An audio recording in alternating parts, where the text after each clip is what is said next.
বিমানের রং কেন সাদা হয়? সাধারণত এই বিষয়টা নিয়ে আমরা কেউ চিন্তা করি না, কিন্তু একটু ভাবলেই দেখবেন বিষয়টা সত্যি। ব্যতিক্রম নিশ্চয়ই আছে, সেটা পরিমাণে কম। 95% বিমানের রঙই সাদা। অল্প কিছু বিমান আছে যেগুলো বিভিন্ন রঙের হয়ে থাকে। বিমানের রং সাদা হওয়ার অনেকগুলো কারণ আছে। ভাবলে অবাক লাগবে, কিন্তু বিমানের রং সাদা করার সঙ্গে গরমকালে সাদা কাপড় পরার একটা যোগ রয়েছে। কারণ সাদা রং তাপকে শোষণ করে না, প্রতিফলিত করে দেয়। ফলে সাদা কাপড় পরলে যেমন গরম কম লাগে, তেমনি সাদা রঙের বিমানও সহজে গরম হয় না।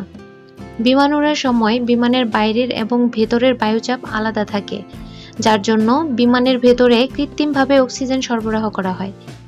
যদি বিমান সাদা রং বাদে অন্য কোনো রং করা হয়, তাহলে সেটা বিমান এবং যাত্রী উভয়ের জন্যই খারাপ। তাছাড়া বিমানের রং সাদা হওয়ার ফলে বিমানের কোথাও ফুটো হলে, তেল চুইয়ে পড়লে বা কোনো ফাটল সৃষ্টি হলে সহজেই সেটা খুঁজে পাওয়া যায়।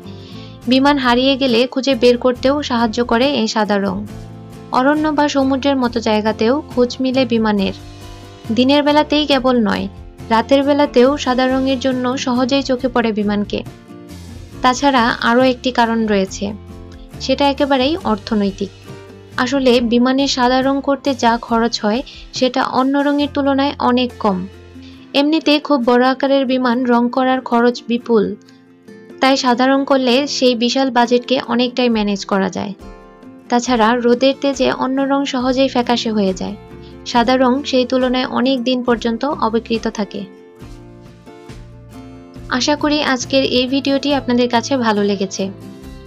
বিশ্বের সবচেয়ে ব্যয়বহুল 5টি বিমান সম্পর্কে জানতে আমাদের এই ভিডিওটি দেখতে পারেন, এবং পরবর্তী ভিডিওর আপডেট পেতে আমাদের চ্যানেলটি সাবস্ক্রাইব করে সাথেই থাকুন।